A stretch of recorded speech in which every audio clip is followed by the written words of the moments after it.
Listen to this podcast now on the Red Apple Podcast Network.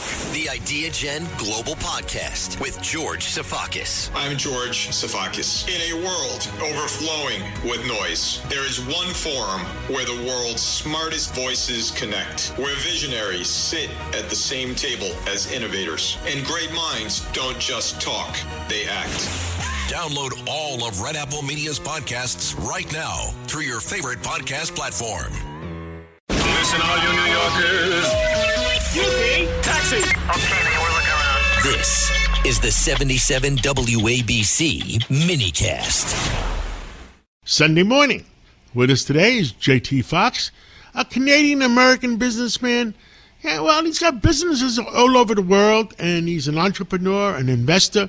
And, JT, everybody wants to know what the heck is going on with AI. I'm very nervous about AI running a new revolution on nobody knows what the truth is. You tell us where you want to start. First of all, John, first of all, Happy New Year. The AI, I think people listening just to understand, it's not just about checking emails or putting social media posts or quick replies. The value, if you just take a look at Elon Musk, right? Do you remember when they bought Twitter for $44 billion? Everyone thought it was crazy. Advertisers pulled out. Valuation went back down to $9 billion.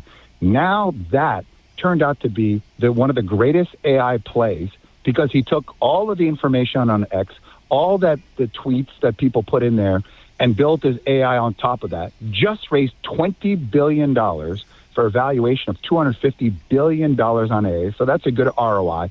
But the value is this. The IP, number one, if you take a look at WABC and what's in John Katzenina's, all the radio interviews, all the radio show, that is becoming the big play. And you're seeing that with Paramount and the media play. Whatever, every day that you do, that's the play. But for everybody listening right now, you're a personal assistant.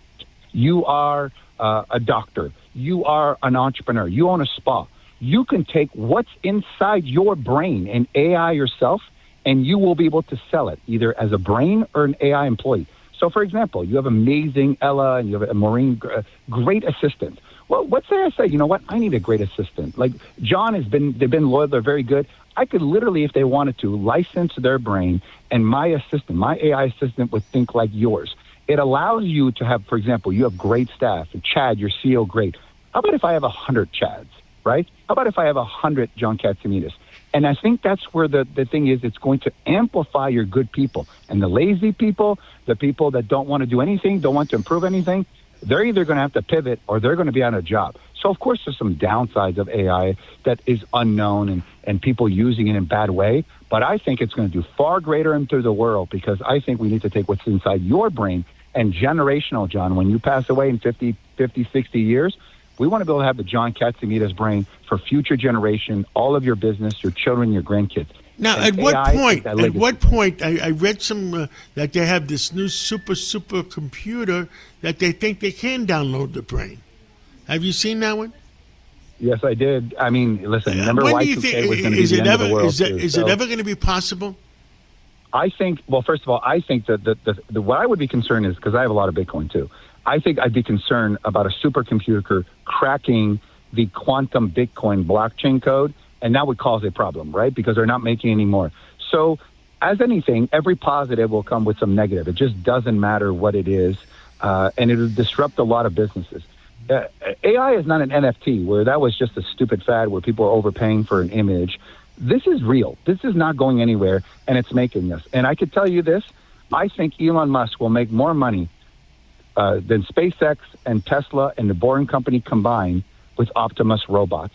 Tesla will be a robot company. There will probably be 3 robots for every human being, and that's not going anywhere, and that's a reality. So instead of being afraid of it, where it's not stopping, how can we embrace it? How can we get ahead of it? But with every robot, there's going to have to be a human that knows how to manage it, how to do it, and then if not, we need plumbers and electricians and HVAC people because AI is smart, but someone's got to go do the work. And I think that's what the world is going to be. What I'm worried about, I'm going to change the subjects a little bit sideways. On Instagram, 30% might be false information. But there was false information before AI. So I think now what's going to happen is two things. One, people are just going to not believe anything they see, right? So you and I have a picture together, but then how do I know if it's real or not?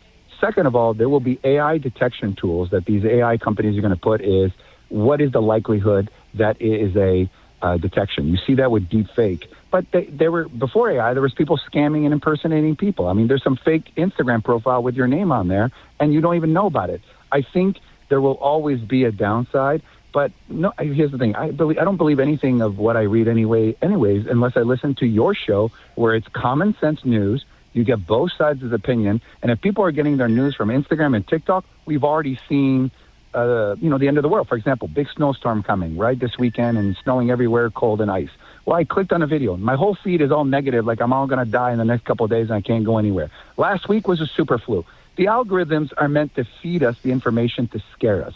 So stop pressing things, John, that scare you. And an entrepreneur like mine say, how can I use it to utilize all my amazing companies, make my people more productive, and change more lives? That's the narrative. Instead of being scared from it, embrace it. Because a guy like you, who's a common sense guy, will always find a way to take the good and make it even greater. And that's why you did it in a radio station, number one.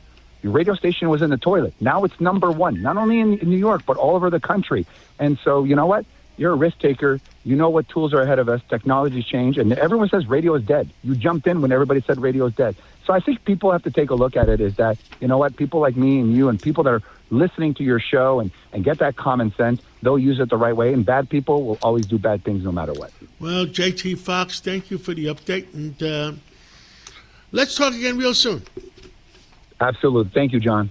Take care. Every week, the Payne family cuts straight to the real financial story. The one question, Bob, everyone's asking is, are we in an artificial intelligence bubble? You've been through boom and bust. What do you think? No hype, no myths. Just what actually matters to your money. Does feel very similar to what we experienced in the 90s. Where are we, though? Are we in 1995, 1997, 1999? Listen to the Pain Points of Wealth on the Red Apple Podcast Network.